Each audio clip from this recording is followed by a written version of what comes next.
皆さんごきげんよう、上川薫です。今回取り上げる話題はアメリカの大統領選挙。今日まさに投票が始まるという日なので、アメリカの大統領選挙どのような仕組みなのか、その影響などについてまるっと解説していきましょう。まず最初にどちらが勝つのかというのが誰しもが最も関心のあるところでしょう。しかし、現在の状況からすればどちらかが勝つと断言できるほどの情報は全くありません。それにはアメリカの独特な大統領選挙の仕組みがあります。まず日本における選挙であれば、有力候補者が2人いれば、得票数が多い方が勝つというのが日本の選挙です。ところがアメリカにおける大統領選挙は、この2人の得票数だけでは勝負は決まりません。実際に得票数では相手を上回ったんだけれども、負けたという人もいます。そのようなことになる理由というのが、それぞれの州ごとに選挙が行われ、その州の大統領選挙人をそれぞれが奪い合うというような選挙になっているからです。特定の州で圧倒的に勝ったとしても、その他の州でちょこちょこと負けていれば、結果的には大統領選挙人の獲得数が少なくて最終的には負けるといったこともあるわけです。そしてアメリカの政治は共和党と民主党、この二大政党の候補者が基本的には大統領の座を争って戦います。そして多くの州においては伝統的にどちらかの党が勝つといったことがある程度事前に言われており、そのために実際の大統領選挙でどっちが勝つかについては州ごとの勝敗が毎回のように変わるような、いわゆる激戦州での勝敗によって最終結果も左右されます。ですから、アメリカの大統領選挙において、現在トランプ氏とハリス氏のそれぞれの支持率が出てきても、その支持率だけでは勝敗は占うことができないというわけです。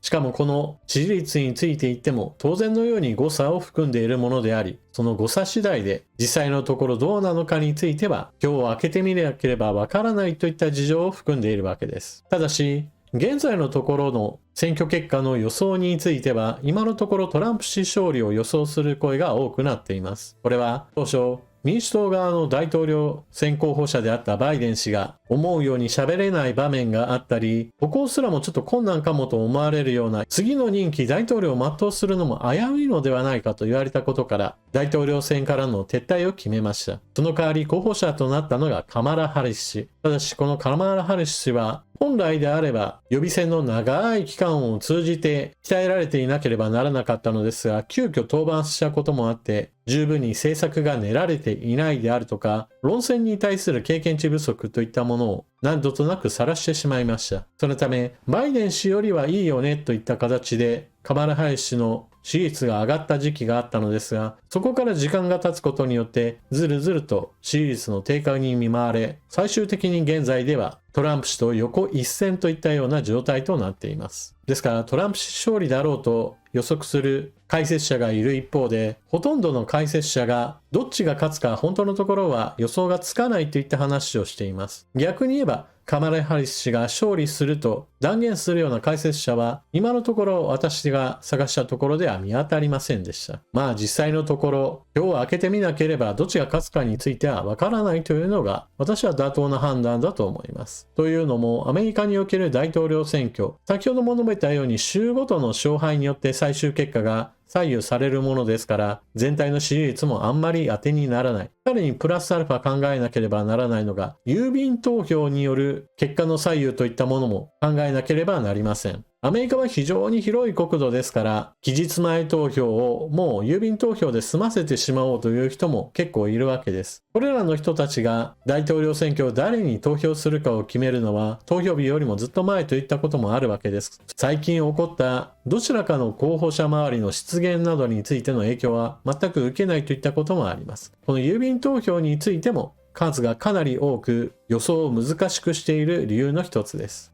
ですから今回の動画ではどっちが勝つかについての断言はちょっと難しいものとして、じゃあどっちが勝ったらどう影響するかについてのお話をこの後はしていきましょう。まず第一にどこの国における選挙でも内政問題が最も多くの人たちの関心があることです。例えばそれは経済問題や物価高、アメリカにおいては移民問題、中絶問題、様々な国内問題があります。トランプ氏が主に掲げているのは移民問題で、中南米をはじめとした海外からの不法な越境者たちがどんどんとアメリカに入ってきているといった問題を訴えています。この問題に対する本来であれば対応者は副大統領のカマラ・ハリス氏で、彼女の政策もしくは彼女の行政手腕能力についての批判がずっと繰り返されています。4年間あったんだから問題を解決するには十分な時間があったはずだ。しかし民主党においてはこの問題に対応することが全くできておらず、これがアメリカ国内における不法移民たちによる問題のまさに温床だというわけです。これに加えて物価高についても大きな論点となっています。アメリカの経済は基本的には好調で、経済成長そのものはしています。しかし、それによって給料が上がっても、それ以上の勢いで物価高が進んでいけば、多くの人たちは非常に苦しい生活を強いられます。家賃が上がり続けて、都市の中心部に住むことができない。仕方なくどんどんと郊外に行く。しかし郊外に行けば行くほど時間もお金も通勤にコストがかかるようになっていくし、また普段の生活でも食品類をはじめとした日常生活に必要な物品などについてもどんどんと値上がりしていく。さらには移動距離が長くなればガソリン代の値上げなども日々の生活に重くのしかかってくるなど、自分たちの生活をどう支えてくれるのかといったところで政府に対する不満やもしくは変えてくれることの期待といったものがトランプ氏の支持を支えている要因となっています。ちなみにアメリカの経済は好調であったとしても、それに伴って物価高を相殺してくれるほどではないといったことから、ハリス氏もこの物価高対策するよとは言っていますが、具体的な解決策を十分示しているとは言えないでしょう。一方で、ハリス氏の場合だとトランプ氏の失言などについての批判を行うとともに、妊娠中絶問題などの人権問題についての言及を行うことで反論を試みています。トランプ氏の有力な支持母体の一つであるキリスト教福音派は宗教上の理由として中絶に非常に否定的な人たちが多い集団です。トランプ氏自身は自分の考えではなくそれぞれの州に判断は任せる、どのような法律を制定するかについては自分の関わるところではないといった形でこの問題からは何とか逃れようとしているのですが、共和党としては妊娠中絶についてこれを認めない方向の議員たちが多く、ハリス氏の批判に十分に応えられているとは言えません。また、両候補者の間で最も大きな違いとしては、環境政策についての違いが大きいでしょう。トランプ氏は気候変動問題に対しての考え方として、いや、そもそも気候変動なんて起こっていないし、起こっていないものに対する取り組みなんてするべきではないし、したって全く意味がないとしてこれを全否定しています。そのためアメリカ国内における石油や天然ガスの採掘についてもっともっと行うべきで、それに伴ってエネルギー価格をもっと下げられるはずだ。だからこそ物価高も抑えられるはずだというような主張を行っています。アメリカにはシェールオイル、シェールガス、そして従来からあった石油や天然ガスといったものもありますから、エネルギーについては自給できます。そして他の国に輸出することも可能です。一方で実際に起こっている気候変動問題の現象としては、アメリカに襲来するハリケーンの大規模化やその頻発さについては被害が拡大しており、これをアメリカ国民はどう評価するかといったところは見逃してはいけないでしょう。トランプ氏が大統領になれば、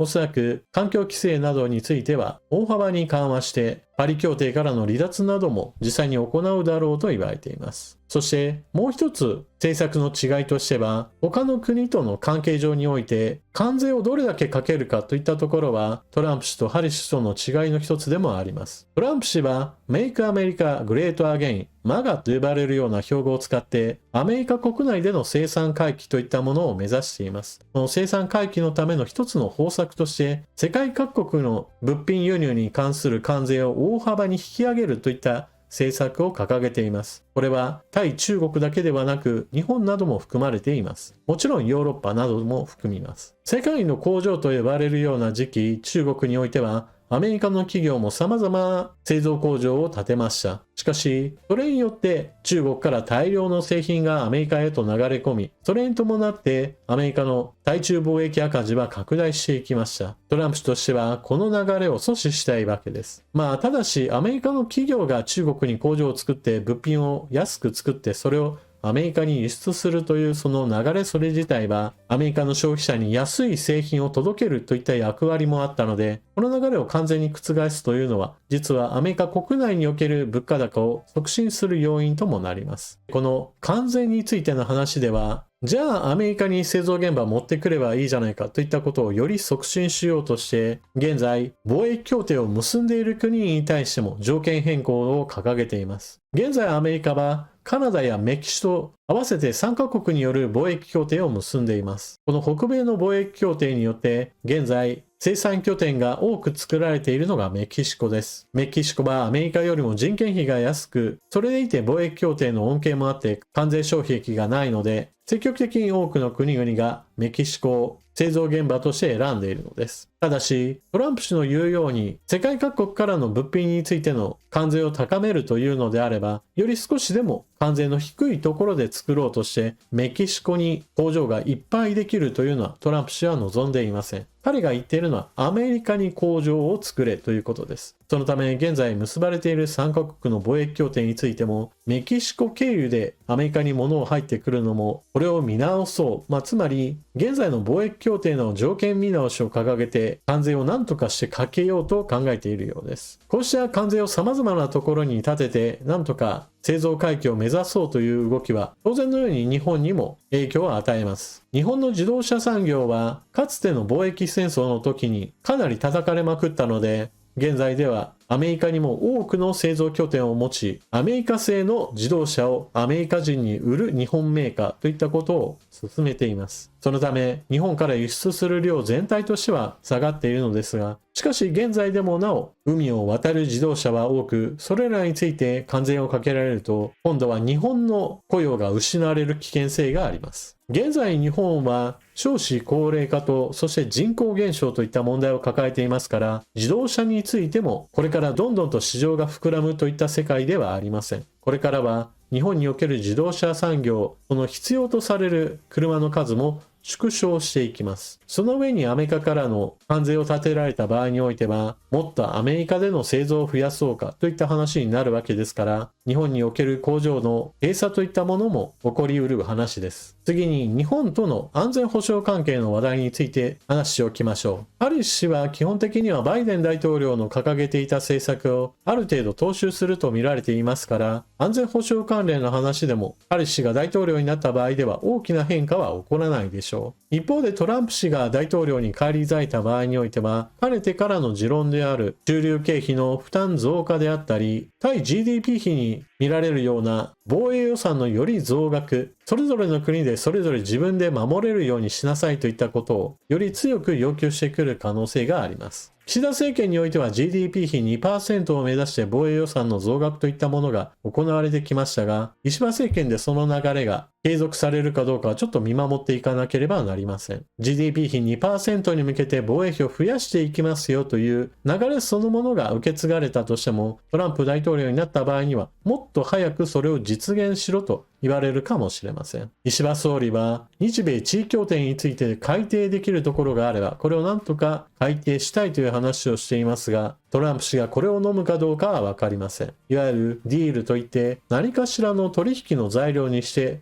使われるかもしれません。日本がそれを求めるというのであれば、アメリカにとって国益になるようなものを見返りとして用意するようにと外交交渉が行われるかもしれません。最後に日本のことを一旦置いた国際情勢に対するアメリカの影響についてもお話をしておきましょう。地球上において選挙によって指導者を決めるといった国は基本的には少数派なわけですが、その少数の中でもアメリカは指導者が交代すればその影響力はまず間違いなく地球一でしょう。それというのもアメリカが経済において世界一であると同時に軍事力においても文化力においてもその影響力が大きいからです。現実的に最も大きな影響を与えているのは軍事力だと言えるわけですが、その点について言えばトランプ氏が大統領になれば、おそらく大きな影響を受けるのがウクライナになるでしょう。中東情勢に対しての影響力もあるわけですが、トランプ氏はかねてからイスラエル支持を強力に打ち出していますから、ネタニヤフ政権としてはトランプ氏が大統領になればこれを大歓迎することでしょう。それに伴って中東情勢ちょっと危険な状態に陥る可能性もあるわけですが、地上戦においてはイスラエルの周辺国家は基本的にはイスラエル軍にかなうものではありません。一方でウクライナの戦場においてはウクライナ軍とロシア軍との戦いというこの国家間戦争が本格的に行われているわけですから、トランプ大統領がウクライナへの支援を一気に止めてしまえば戦争は劇的な展開を迎えることとなります。それも急激に悪化する方向で。そもそもトランプ氏としては対中国政策を前面に押し出して中国の抑え込みをしたいという考え方があります。これは台頭する中国を抑えるためには当然行き着く政策なわけですが、ロシアによる侵略がプーチン大統領の思い描くような結末を迎えるようなことになれば、結局のところそれを前例として中国が動いてくる可能性が高くなるのですから、その点についてトランプ氏が少しはこれを食い止める方向で動いてほしいものです。残念ながらそうはならないだろうなというのが今の予測です。トランプ氏は自分が大統領に返り咲けば、ロシアによるウクライナ侵略の問題は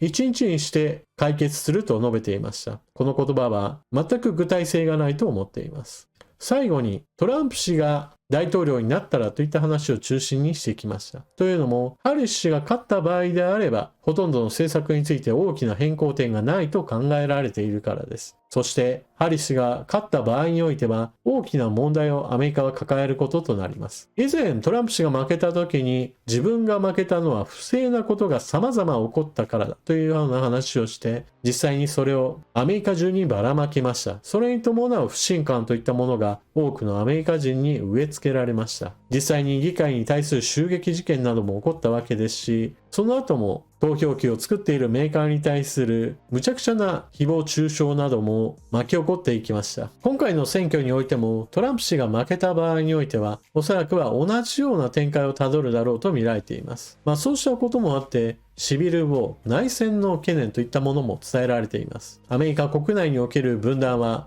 より深刻化しています。共和党の支持者は民主党の支持者たちに対してハリス氏に投票する人たちは愚かな人たちだという具合にしてレッテル貼りを行い、同じようにして民主党の側の人たちもトランプ氏に投票する人たちは愚か者だといったもう全く会話が成り立たないような状態となっています。アメリカの大統領選挙はこのように日本人から見ると非常に複雑で、しかしその後の影響も大きく、アメリカ国内だけの話ではなく世界に対する影響も大きいといったところから大いに注目すべきことでしょう。というわけで今回の動画はここまで。最後までご視聴いただきありがとうございました。現在のところアメリカの大統領選挙どっちが勝つかはとても断言できるような状態ではありません。それだけにアメリカ国内の分断も深く、この選挙結果によっては大きな混乱が発生する危険性すらあります。皆さんは今回の解説を聞かれてどのようなことを思われたでしょうか。ぜひともコメントしていってください。それでは最後までご視聴いただきありがとうございました。チャンネル登録していない方はぜひともこの機会にチャンネル登録よろしくお願いします。それでは次の動画でまたお目にかかりましょう。またね。